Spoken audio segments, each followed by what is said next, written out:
Hello, everyone, and I would like to welcome all of you to an exciting webinar featuring one of the foremost authorities on technical analysis, Tom Dorsey of Dorsey, Wright & Associates. So much of the ETF world is focused on top-down, distilling macroeconomic data into tactical allocation strategies. Tom's groundbreaking system is an underappreciated way to seamlessly augment your fundamental strategies with his context-based technical approach. Before I welcome Tom in, I would like to add a reminder that you can see Tom live in person at the IndexUniverse Trading Conference in New York, December 11th. So welcome, Tom. Thank you for joining us today. Thank you very much, Paul. It's a pleasure to be here, and I'm kind of looking at the technology right here, and we've got to click a couple of things here, and let's begin with the first overhead. Then I'll feel better that, there we go. We're starting out here, so I can just start from here. Thank you very much. I really appreciate it. We really love working with you all. It was a wonderful speaking down at your Miami conference a year ago, and to be the keynote speaker at the upcoming conference in I think it is Boston. New York. I was just advised I missed it. Boston's where I was born. I was kind of hoping maybe it would be in Boston. I want to thank you all again. We've been around for a long time. You know, a little bit about Dorsey, Wright & Associates. We've been in business now for 25 years. Most of you are aware of this. And we've been providing technical analysis to member firms, broker-dealers, advisors, international banks throughout the country. And one of the interesting things about this is, you know, we're doing an exchange-traded fund seminar today, and I'm probably one of the first people to be involved with the exchange-traded fund many years ago, back in the 1980s. Most people aren't even aware that the first exchange-traded fund came out by the Philadelphia Stock Exchange, called the Cash Index Participation Unit. And it was kind of interesting. We traveled around to 25 different venues around the country and spoke to professionals. And I'll tell you, it was a packed house back then. We would do it in movie theaters, and the theaters were absolutely packed. And it was a product that I could see was viable for Wall Street. The advisors wanted that product, and it actually came out. There were two symbols. One was BIG for the Dow Jones Industrial Average, and one S&P for Standard & Poor's 500, and actually traded on the Philadelphia Stock Exchange. Ultimately, the futures exchanges co-opted that product from the Philadelphia Exchange and basically put it up on the shelf and said, thank you very much, you're competing with our index futures. We prefer you didn't. And it really was stillborn. And many things in the business and in life itself, if they're too early, they just don't seem to make it. And this is one of those cases. And it was until State Street and iShares actually put the money behind it, Barclays Bank put the actual cash behind it, and really made this viable. And we traveled the country with the iShares people, educating stockbrokers and advisors in exactly how to use this exchange-traded fund product in their customers' accounts. It was something that we were used to. I knew it was coming. I knew it had to come. And once it did come, it was a perfect fit for DWA. Great. That's an interesting history, and so I think that's a great lead-in. I mean, the last 10 to 12 years have seen quite a few changes in both the ETF industry and how advisors construct portfolios with these products. Why don't you tell us about your observations over this time, Tom? Well, my observations over the time in the beginning, I think it was a wonderful thing having that the cash index participation unit, because it gave us a way of investing in an index itself, like the Standard & Poor's 500 or the Dow Jones Industrial Average, without having to try to replicate it in some way. By the same token, I knew this had to expand, and it has expanded significantly, as you can see right here. That was just the beginning back in the 80s. Now we've gotten to a point where there are 1,400 different ETFs in the United States, and I'd say close to 3,000 exchange-traded funds worldwide, and you can see how this has progressed over the years. Can you push me forward? We're trying to figure this technology out here for a second, if you bear with me. I'm trying to get the next slide up here.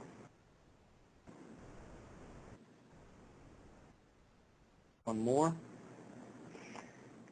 This will help you see where it has all begun. Back in the year 2000, you had basic, you had your international indexes, and those were fantastic, coming out the MSCI, and you had some South American, some North American, but you can see today where we're near the 1,500 level of ETFs in circa 2012. Look at the lighted part of the world. It's everywhere.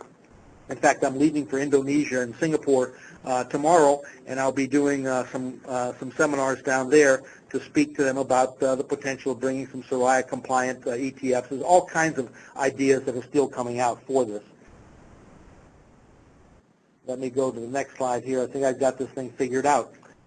One of the things about the exchange-traded fund now is with 1,500 different exchange-traded funds, how do you choose among which one? That's the problem. It's like a fire hose of information that's hitting you in the face every single day, and you need to be able to take that fire hose down to the trickle of a garden hose to be able to utilize it properly. And that's where we have come in. We've been working with this for many, many, many years and found our relative strength work is probably, for us, the best way to be able to collate and mix and match and manage all of these different ETFs worldwide. If you look at most businesses today, most advisory businesses, you'll find the term mean variance optimization. And I'll tell you, if they had that in college, I'd have probably majored in it, man. I mean, that's a cool name. I like the way that sounds, mean variance optimization. But what it means is your customer comes in, as you know, and you sit down, you give them your examination, and the customer turns out, as they all do, to be moderate risk. And they're moderate risk until the market goes up, and then they're aggressive risk. And then when the market goes down, they have no risk tolerance whatsoever, and you know that's the way it is. We're all moderate until things change. And that mean variance optimization is what you would call modern portfolio theory. And if you look in the bottom right-hand side here, I'm going to talk about this in a few moments, but Wealthfront.com is one of the internet technology companies that is basically doing the same job that an advisor does today for 2%. They'll do it for 25 basis points and do a turnkey job. But what happens then is this information we're taking directly from their site and doing the studies ourselves. Wealthfront would then put you into an overall risk category of, let's say, a 5, which would be a moderate risk. They would then create a portfolio for you, which is one of the pies. You can see U.S. equities, foreign equities, emerging, real estate, natural resources, bonds, a mix of just about all of it. And then from there, you'll see the risk level 5. It tells you exactly what percentage that you should have. And these percentages won't change until you update your test that you just took, or you get older. As you get closer to retirement, these numbers will begin to change. But that's pretty much modern portfolio theory as it stands now, and everyone does this. And you know, when you look at the returns that have come from this, I want you to look at the right-hand side there. See what strategic asset allocation has done over the last 12 years. You've made 30.5% return in the portfolio, but most importantly, look below it, you see money market at 30.4%. You've basically given the customer exactly money market returns over the last 12 years with a whole lot more volatility. And if you look at this chart below here that's coming up, you'll see exactly what I mean. There, when you look at the blue chart, you'll see what modern portfolio theory has done with lots of ups and downs, zigs and zags, and it's come right to where money market is. So when your customers begin to find these things out, they become a little disconcerted that modern portfolio theory is not really the direction they want to go. They've found that they have had a lost decade, absolutely, unequivocally. I got a call the other day from an advisor, and I try to take all the phone calls that I can pick up in a day because I love talking to you all, having walked a lot of miles in your shoes. I've been a stockbroker back in Merrill Lynch, Pierce, Benner, and Smith back in the 70s. I know what you do every day, and I know the trials and tribulations. And I got a call from a broker last week who said, Tom, I need some stock ideas. My customers aren't happy with the modern portfolio theory that we're utilizing. He said, I need stock ideas, and I don't know anything about stock. And it really broke my heart to hear that, because we're in such a fantastic business that offers everybody an opportunity to find ideas in any way, shape, or form you possibly can. And the whole stock market, he's missed that totally, because really what he became is an asset gatherer. Give it to the fellows upstairs. Let them do strategic allocation, and I'll continue to go out and raise assets. But that's like riding the bus and looking out the window, and that's not what this business is all about. This business is taking control of yourself and being the man that runs the portfolio. If you go to the next slide here, modern portfolio theory is predicated on academic observations that clients don't often adhere to in reality, and that's absolutely true. The reality of what Mr. Jones does is when things get down to a bottom and you should start adding money to the portfolio, he wants to sell. When things get to the top, he wants to buy. And you know how that is. You deal with that type of thing every single day. For 12 years now, as we just showed you, clients have had no real return, same as money market funds. And actually, if you add in their inflation, and that's the government's inflation that takes out food and energy, the most important parts of inflation, I would say, you have given your customer a 4% loss if you actually took into consider inflation. Modern portfolio, it hardly means, it's a means of separating yourself, and then what I mentioned before is everyone does it. You know, I can tell pretty much anyone who's asking me, you know, Tom, could you give me a broker to go see? And I know when he goes in there, he's going to sit down, take a test, and he's going to give him the strategic pie, and it'll be rebalanced twice a year, and that's pretty much all that's going to go on. I know that's the case. And I called a friend of mine who is the president of a brokerage firm, and I said, Jim, I said, tell me why you still really almost force brokers, and especially new ones, to be involved in modern portfolio theory when it's been so discredited over the last 10 years. And now you have Silicon Valley companies, which we'll see in a minute, that are doing this virtually for free now. They've caught up to you, and the answer was, we have too much involved in the infrastructure now. We have too many people involved with it. We can't stop. And they're going to continue on doing this. But your customers want someone who's paying attention. Strategic allocation is free. If you look on the internet, you can go to Charles Schwab. You can get that strategic allocation free. But most importantly, many of you are not even aware that there is an all-out war in Silicon Valley versus Wall Street. And what's happening here is a new breed of brokerage firms are coming up. Now, when I was back at Merrill Lynch, Pierce, Fenner, and Smith back in the 70s, I remember when Charles Schwab first came online, and we laughed at Charles Schwab. You know, for us, a discounter, you have to be kidding me. You know, I wore a three-piece suit to work, and if you wanted a Standard & Poor's sheet, you had to call me. If you wanted to buy stock, you had to call me. If you wanted anything to do with the markets, you had to call me up. And now here comes a discounter online. We laughed at him. And we continued doing the same things that we were doing all along while Charles Schwab came in and quietly but securely created a very strong firm. Ultimately, what happened? Wall Street went bankrupt. Most all of the firms, my alma mater, had to be bought out by Bank of America. So on down the line, the banks own almost all of the brokerage firms. And now what you have is you have the discounters who are standing strong, the TD Ameritrade, the Charles Schwabs, and on and on. But there's a new breed of cat that's come out now. And Charles Schwab's will eventually become the old line, and these new breed will become the front line, and these are the companies like wealthfrontadvisors.com. If you go to Wealthfront, www.wealthfront.com, you'll see a very upscale, one of the best-looking sites you can possibly imagine, technologically advanced, that will do the things that you do for your customer for 25 basis points, and if the account is less than $25,000, they'll do it for nothing.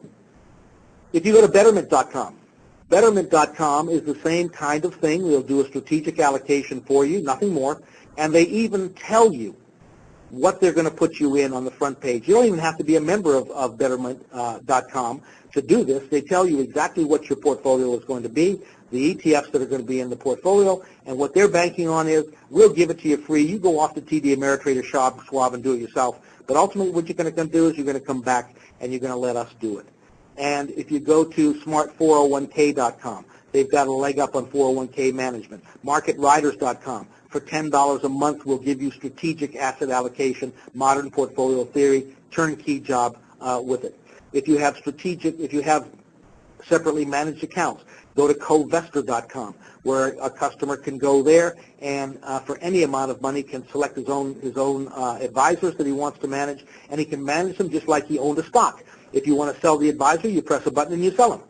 And what's interesting is you'll find that some of the advisors that you have a minimum of $1 million or $2 million to go to have a minimum of 100,000, or excuse me, not 100,000, 10,000 or 20,000 that they'll take on covestor.com.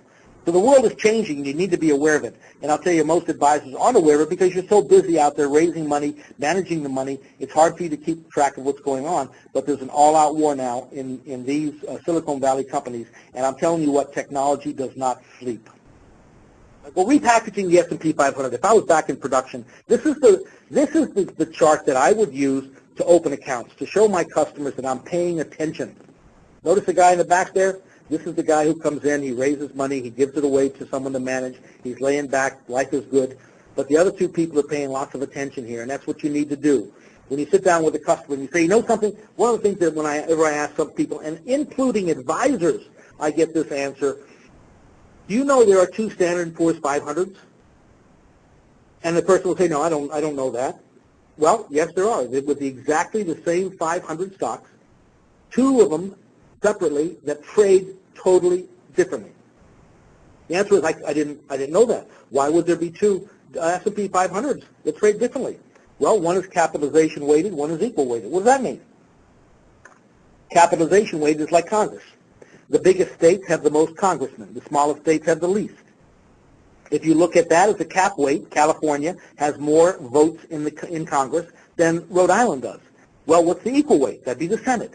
The Senate, every state has 2 senators. Rhode Island has just as many as California, so they have an equal vote in the Senate. That's an equal weighted S&P. Now, how do they two trade? Well, I looked at that one day. In fact, it was back in 2000, somewhere around that area, where we watched the equal weighted S&P 500 overtake the capitalization weighted S&P 500 on a relative strength basis.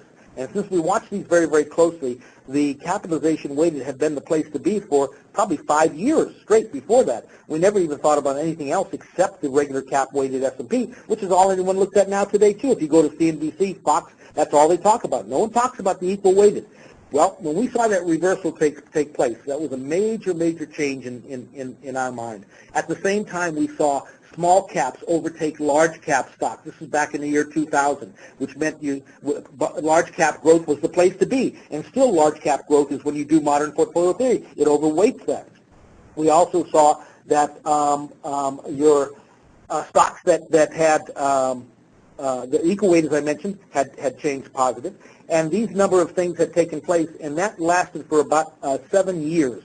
All you had to do was be in an equal weighted index, small cap, and you outperformed basically every money manager out there.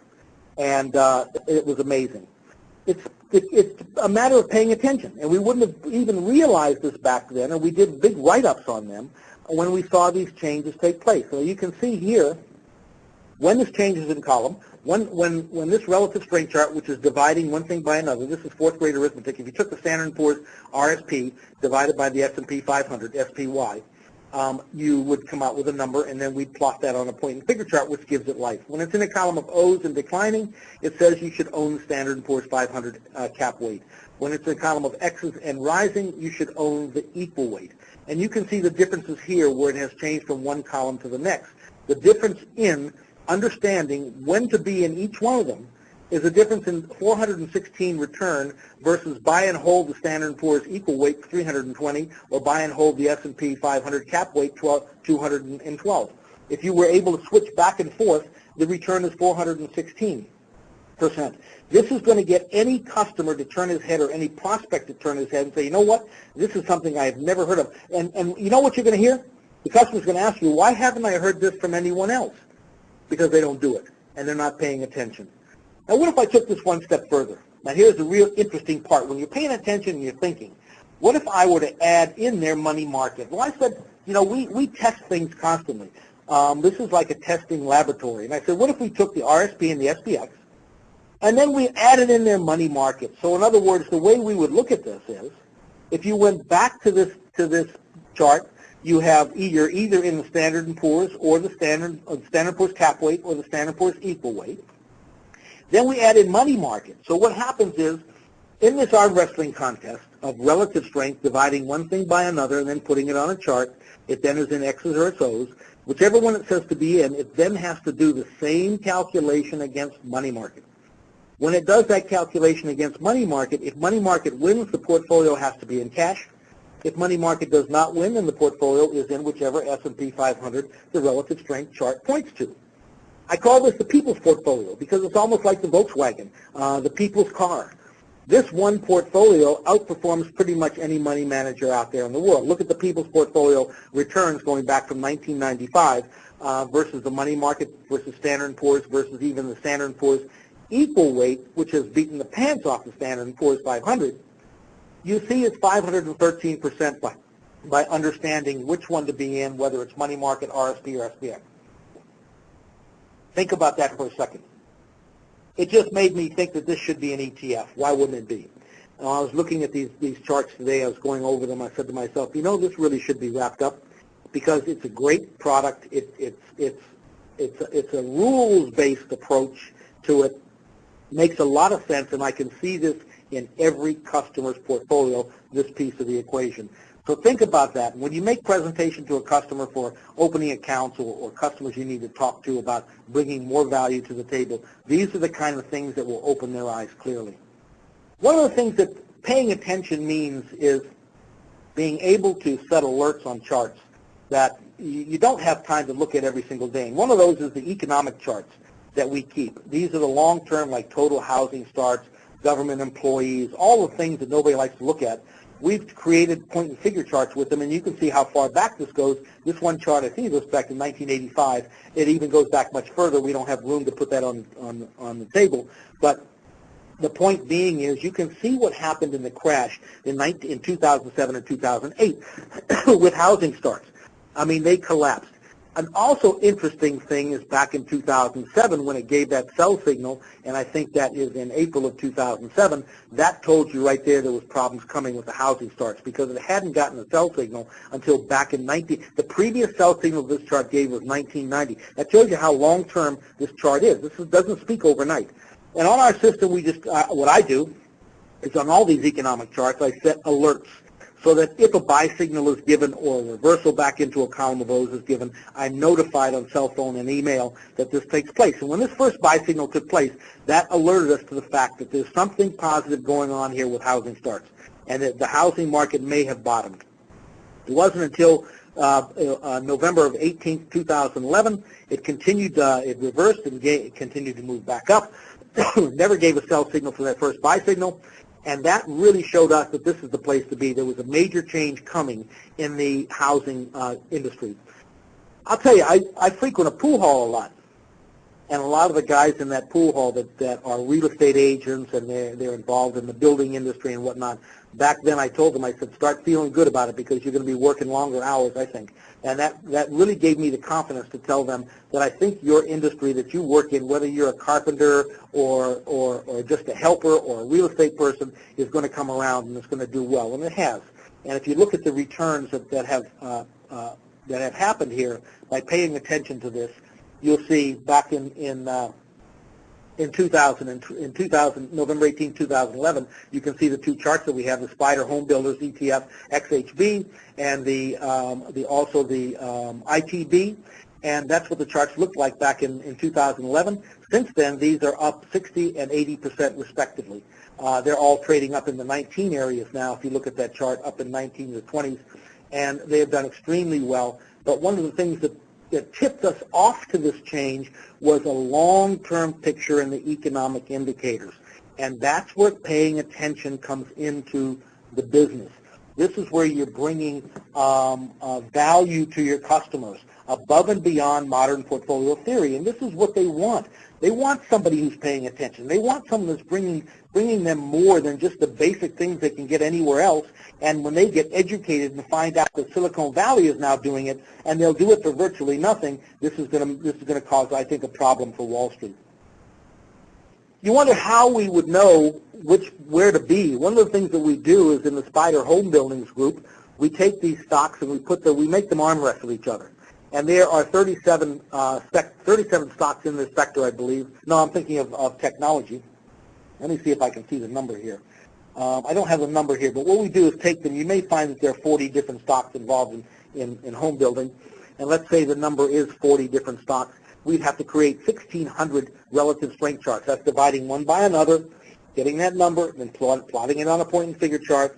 And what we do is compare each one to every other home builder that there is out there, every other stock in it, or anything else in ETFs. We see the DWA building comes up first, and our sectors are equal weighted sectors. These are the Dorsey Wright sectors. We've had them for probably 15 years now that we've been running these, and you can see also the retailing sector, restaurants, protection, safety equipment, precious metals, real estate. um, textiles, drugs, biomedics lined up there. These are the best ones to be in, but building shows up as number one. And had you been able to, if you looked at our model, we have models for all of the sectors. And if you looked at our building model, the building model just this year in 2012 is up over 50%. And that comes from paying attention and being able to see these things making a change. And that's where you bring real value to your customers, and that's where your business explodes from here. Because many of the people doing modern portfolio theory, I think, are going to ultimately find their way out of the business or maybe even to the call centers eventually, if you look ahead in the future. If I was looking at technology, United States technology, and I want to compare two things. Your world existed in the IYW and QTech. That was it. That's all you had in your world. Well, what would I do to compare and contrast these? I would create that relative strength. This would be, what you could do is take fourth grade division mark, you know, where you have the dot over that long line and a dot below it, and that's division. You could put that in the middle of the two right there, and you're dividing U.S. technology sector IYW by the price of QTech. You get a number and plot it on the chart. Now, this chart looks like a trend chart, but it's not. It's a relative strength chart. It's a comparison of the two. When it's giving sell signals, columns of O's exceeding previous columns of O's, it's saying you need to own the denominator. When it's giving buy signals, it's saying you need to own the numerator. So you can see when that changed to the yellow line that said you need to own the denominator, the QTech is the place to be at the sake of IYW. QTech's up 116%, IYW up 100%. Still, you make great money in IYW, absolutely, unequivocally. Customer would never know the difference. But when you can deliver 116% versus 100%, that's where you're bringing value to the table. You know what? This puts the F word back in the business, which is fun. When you look at the next change in direction, it gives a buy signal where the blue level begins. It's saying that you need to own IYW at the sake of QTech, and IYW is up 2%. QTech is down 5.72 thus far, and it still remains in that condition. When you think about the old hedge funds, this might make some of you think back in the day when hedge funds first came into existence, they may look at the fundamentals of Ford Motor Company and say they're better than General Motors.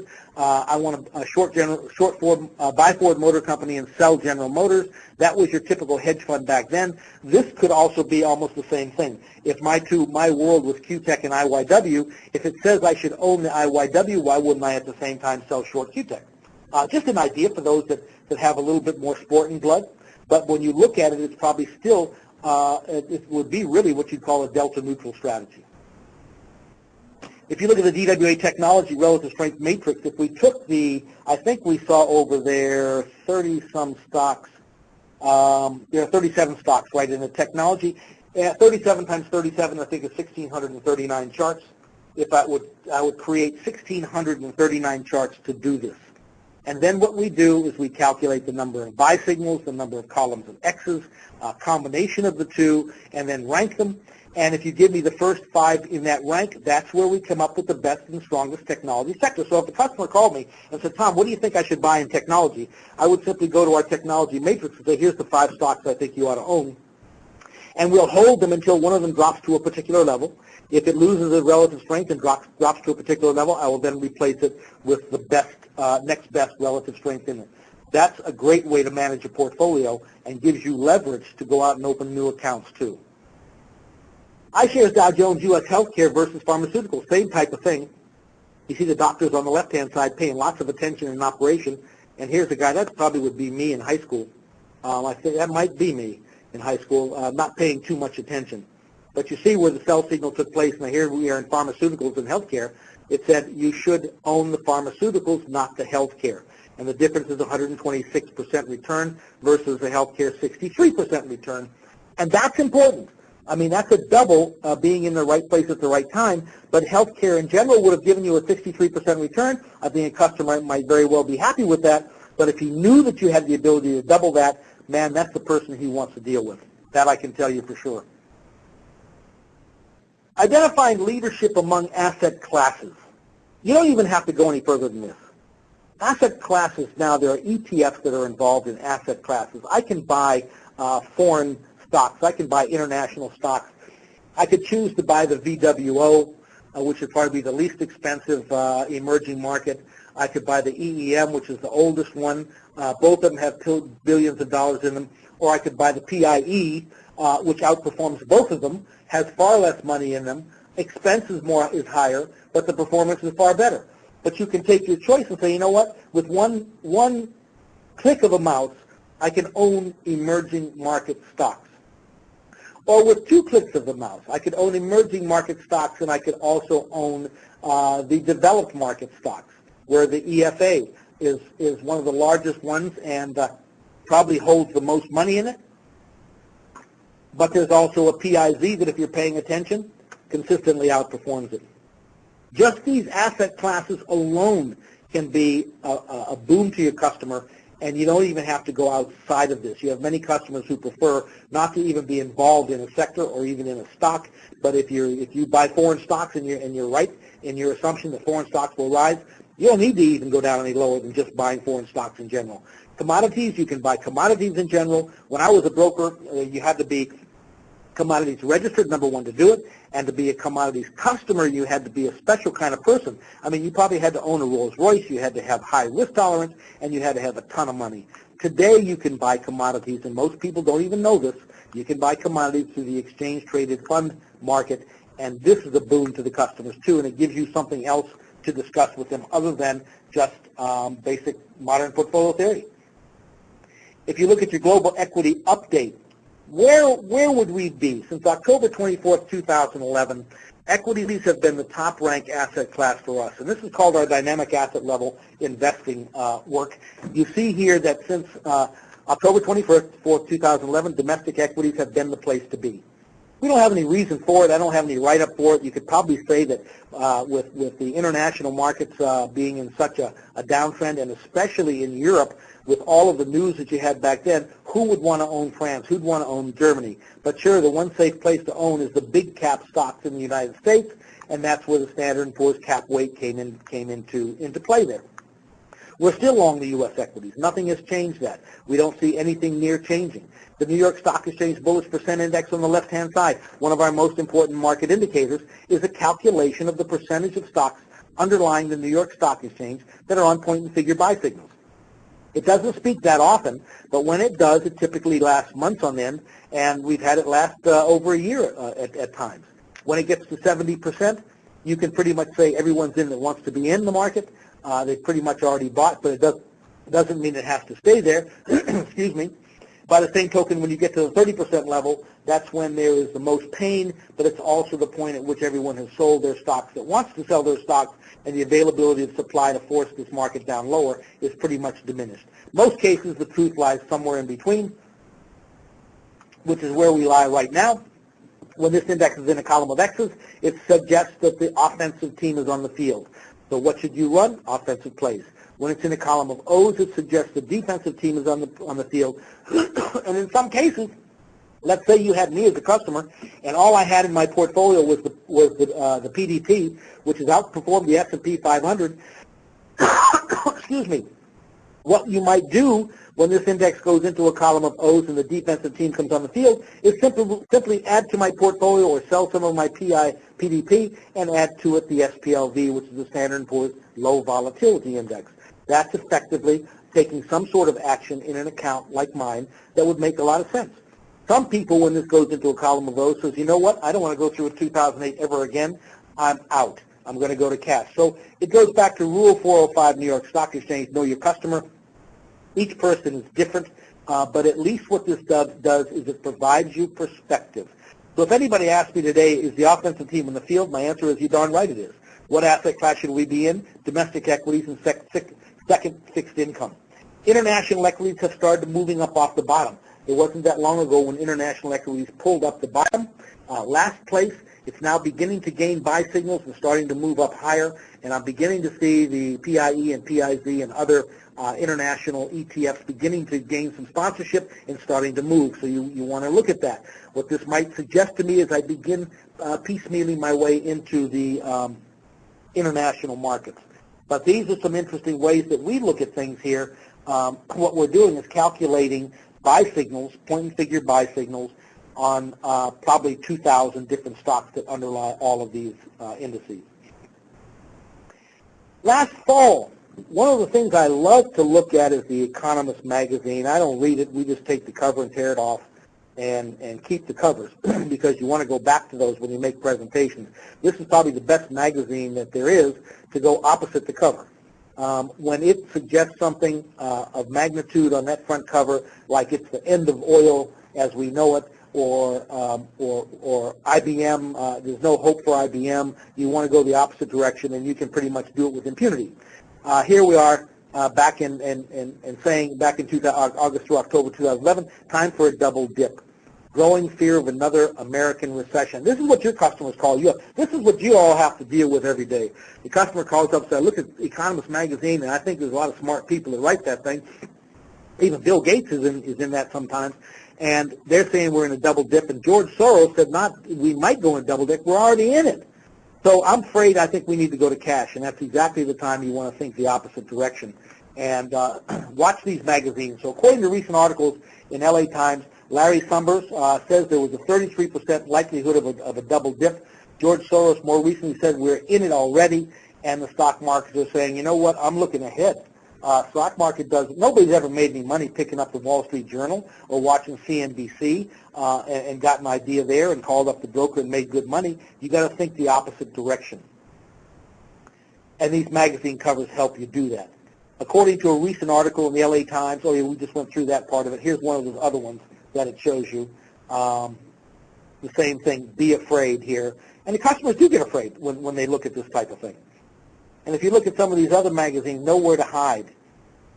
Investing during a time of crisis. And notice the lightning bolts are getting the investors there and businessmen everywhere they try to run. One of the things you want to think about with exchange-traded funds is not just using the fund saying, you know, Mr. Jones, we can own the S&P 500, let's buy the SPX. That's simple. Anybody can do that. But when you're thinking about it, you're paying attention to it, and you think about combining things. What if I took H2 and I added O to it? I get water. And you can do these types of things with with exchange-traded funds. We've been doing it for a while. I think of it like, I gave a talk to First Trust a year or so ago, and one of the things I brought up with me was an overhead of ingredients, a whole big page of ingredients from steak to salmon to salt, pepper, flour, just everything you could possibly think of. And modern portfolio theory says, let's just buy some of all of this stuff, we'll bake it at 375, and that's going to be your dinner. And I look at it differently. I say, let's pull some of these things out of here. What could we take out of these ingredients to create something?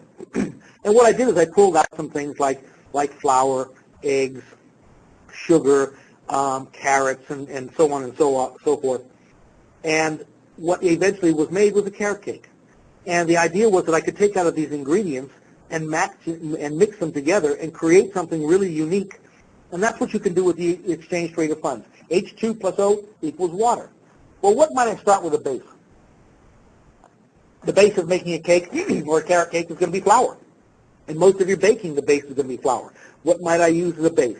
The PDP now, we have over 650 million in the PDP. Institutions are beginning to use it for its U.S. base. So I'm going to go with that. It's something that we manage. That's the base. That's the flour that we're going to use for baking this cake. This is the first day that we brought that public, and I was able to ring the bell.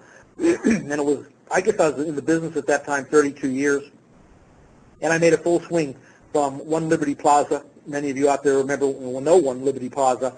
That's the place where I took my training at Merrill Lynch, and that's the place that I learned that I passed the Series 7 examination, one of the most important days of my life. And then 32 years later, I find myself ringing the bell on the New York Stock Exchange. And for a kid that had no hope for a lot of years, I'll tell you what, it's been one of the most incredible industries that you could possibly be in. I've enjoyed every minute of it, and today I'm just as enthusiastic as I was back then, as I was when I was a 20-something stockbroker just dialing for dollars. I loved every minute of it. And here we are now. We've brought 4 different exchange-traded funds. But let's look at the PDP for a minute to make this example. If you look at the PDP and what's it done and why institutions are now using it as their equity base, you can see the returns that the PDP has had over the last 5 years against all the other indexes. And the returns are pretty impressive on a 5-year basis, so we have that now. This helps institutions buy it, and I think once we hit $1 billion, then you'll see large endowments that are going to be able to own it. So using it as a base might make sense.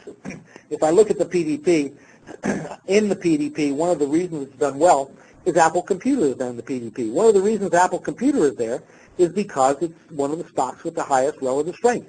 So our PDP is the technical leaders, and what it is just simply taking 1,500 stocks and putting those into a matrix where each stock has to compete against every other stock in that index, and we come down to the 100 best relative strength stocks. And once a quarter we send those up to PowerShares. PowerShares then makes the PDP look exactly like that, and that's how it's done. That's how all of our indexes are done. That's how they've done so well. And in this, what this is really saying here is that we don't want to pare back the winners. When you have a great winner, let it stay there, because probably 20% of your positions that you have in your customers' accounts are going to give you 80% of your returns.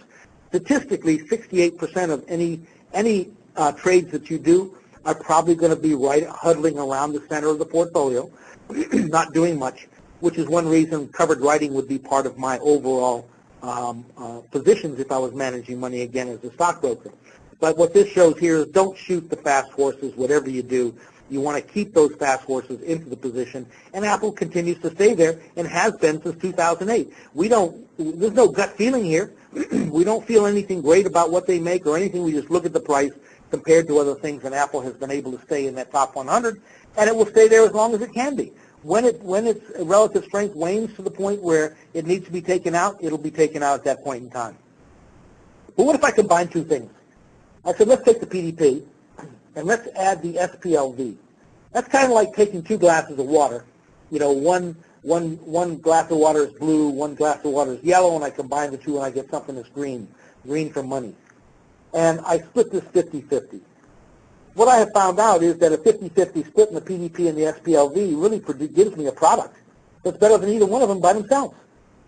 So our symbol on Dorsey Wright system is PDP, SPLV, and you can see the difference in those two portfolios. Yield is relatively extremely low on PDP, but your SPLV is a 2.9, almost a 3% return, and you can see the difference in what we have underlying those two.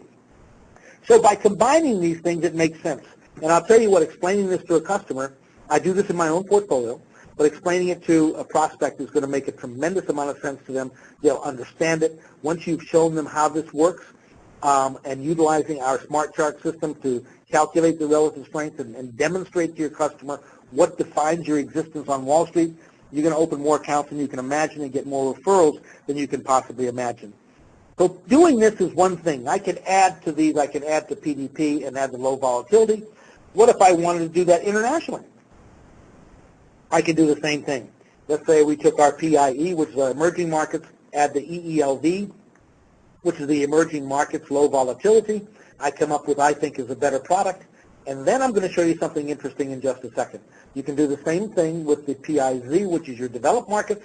You can add to that the IDLV, which is the low volatility, and you come up with a different product. You combine the two of those together and look at them as two glasses of water combined into one tumbler, and there you have it. Something different, something unique, something none of your contemporaries or your competition is talking about.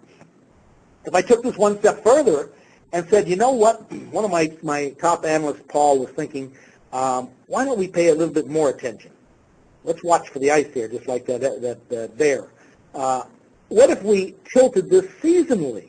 You know, there's no market average, and there's a reason for market averages because they make sense and they work. Seasonally adjusting this. Sell in May and go away.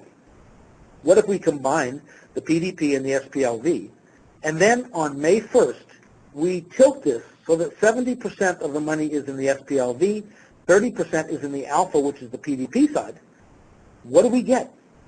Well, if you look at the returns exactly 5 years ago, when we put the slide together on the 9th of this month, or actually today's October 1st, interesting, last month, the S&P was up 1.8%, PDP SPLV 50-50 split was up 16.75%, and if you tilted it seasonally, up 33.7%, which is about a double return. Now, that makes sense, and when you're talking about this to your customers, it brings something else to the table that your competition is not bringing. And you can compare and contrast these things. We give you the ability to make a model and to test these type of things on our system, or you probably have some testing equipment yourself that you like using. But my point is step out in this world and have fun and start combining things that make sense for your customers. You don't have to send it out to be a separately managed account. And I'll tell you what, in that realm, Nancy, who's our business manager, when she retired many, many years ago from Philip Morris, she came and she worked for us, and she is our office manager. And she's done a phenomenal job, and she brought her 401k with her, and she turned it over to a broker in town. I'll leave the firm unnamed.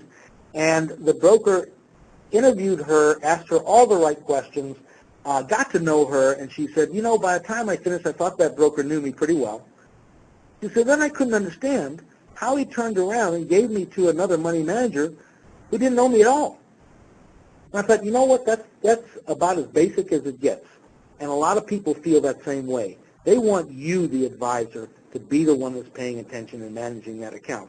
And it's all here for the taking. And it's not something that you have to be some large money manager to do. You can do these things in a small way, even if you have small accounts.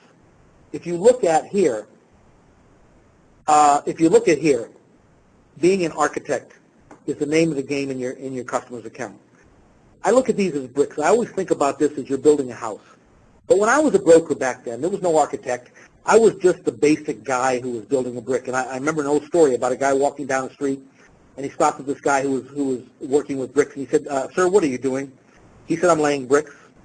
He said, well, that's nice. Thank you very much. And he went one block further, and he talked to another fellow who was doing the same thing. He said, sir, could I ask you what you're doing? He said, I'm expertly laying brick. And he said, I want to thank you very much. He said, he moved forward for another block, and he saw another man doing the same thing. And he said, sir, could I ask you what you're doing? And he said, I'm building a wonderful cathedral. And tell me which one of those people that your customers would want to deal with. Well, I was just your bricklayer back when I was at Merrill Lynch. That's all we did. We didn't have any way of being an architect. But today you can be. And there are lots of models that you can use to help you become that architect. And by utilizing the exchange-traded funds, this is the greatest product that I have ever seen in my 37 years on Wall Street. And these are the kinds of things that you can build for your customer, is great cathedrals, and be the person involved.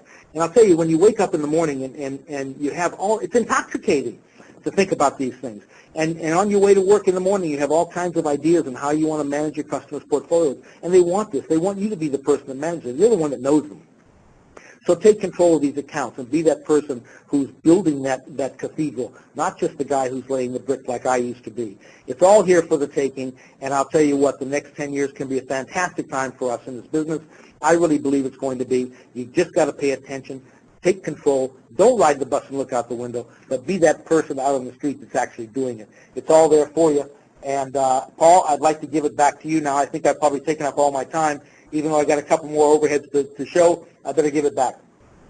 Okay, great. I appreciate it, Tom. And we've got some questions coming in from the audience, so I'd like to ask the first of those, which is, what are Dorsey Wright's top tactical, cyclical, and secular ideas, top three if you feel like being generous, moving forward? Well, the top three ideas right now is we're looking at, number one, the retail sector. You'd never believe that would be it. Home building would be the next place. I think this long-term change in the home building stocks, even though they've come up significantly, stocks like Lazy Boy, Sherwin-Williams with paint, Home Depot, things like this, restaurants are a great place to be right now. These things will change, but they're not the type of things that will change overnight. Yield plays also, but the problem with yield plays, I'm almost beginning to feel like it's getting kind of crowded in that level, in that yield play. Although everyone wants to have yield, I look at my own portfolio. I have stocks that have yield in them, and I even overwrite them and do covered writes in that part of my portfolio. So there's a few ideas right there. But we're always watching. We keep our eyes open. Okay, great. Thank you. And so since so much of our audience is sophisticated advisors with different designations, different certifications, one of the questions that came in is the results mentioned at the start of the presentation, are they audited? If so, which firm did you use? And lastly, are they they're not audited. AIMR compliant? Yeah, they're not audited. What we do in our back test is point in time. We don't. There's no survivor bias. In other words, if we're looking at the S&P 500 and it had Enron in it or it had WorldCom in it, then you got it. You ended up with that, and you ended up with bankrupt companies. So it's point in time, and it's as good as it can possibly get. To audit these things, it would cost us a mint, and we just don't have the time, nor will we spend the money for that. Of course, and I appreciate that. What is audited is our ETFs that actually trade, and that's where you know, the emperor has no clothes. When you have things that are actually trading on an exchange, and on the PDP we have a 5-year track record, then you can see exactly what's happening with that.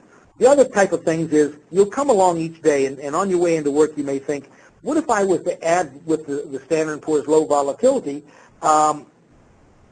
something like I added with that, I added the international emerging markets. And then with that, I added another type of ETF. And you can come in and test that and say, wow, I just came up with something very interesting, and I think I'd like my customers' portfolios to have. I went back and tested it 20 years in every kind of market you can think of, you know, from large cap, small cap market, yield market, no yield market, everything that you can think of, and it plays out well, then you have to have the faith in going with it. What the PDP will do is really it's a sector rotation model, to be honest with you, because when you look at the 100 stocks that we cull out of the 1,500, it forces you into positions that have the strongest. It forces you into positions like Apple Computer, forces you into the home builders and that type of thing. So it really is a sector rotation model rather than just looking at percentages and weightings that you might have like in the Standard & Poor's 500. Okay, great. One question from the audience, Tom, was specifically, how do I get Dorsey Wright to manage client portfolios? Well, if you want Dorsey Wright to manage the portfolios, you could do one of two things. One would be our California. We own a money management company in California, Dorsey Wright Money Management, and if you add up all the things that we manage, we're probably close to $2 billion. That fluctuates with the market. But by the same token, where I would be if I was back in production, I want to drive the bus myself. We have models that we have created and have run, like our country rotation model has been running for 12 years now at iShares. We have models from Vanguard market models, Power Shares, small cap, everything you can think of, types of models. And I would be looking at that as the bricks that I'd be utilizing in my customer's portfolio. And I would put those bricks together, and I would look at my portfolio as the first thing that comes to my mind. If I was back in production again, I would think of my portfolio as the solar system. And in the middle, I want to have something that is the flower that I put in there every time. That's going to be where I mark myself to the market. And that might be the Vanguard market model, which has done extremely well. Excuse me. It could be a combination of like the PDP, SPLV, and other things, however you wanted to do it. And then outside of that, I would have satellites. One of the things that I would do myself, and I do, is I'd have a covered writing program. I think it's important that you all learn the option business out there because nobody does it anymore. And they don't do it for customers. And one of the things customers want is income. And I think you could create a nice satellite for that portfolio, which would be covered writing on good stocks. And you might even look at it as the dividend aristocrats.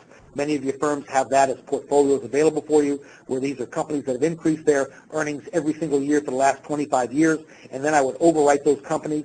I even overwrite utilities myself to take a yield of 4% up to an 8% return, and it works very well. And it works well because 68% of the time, anything that you evaluate in these markets is going to be hovering around the middle.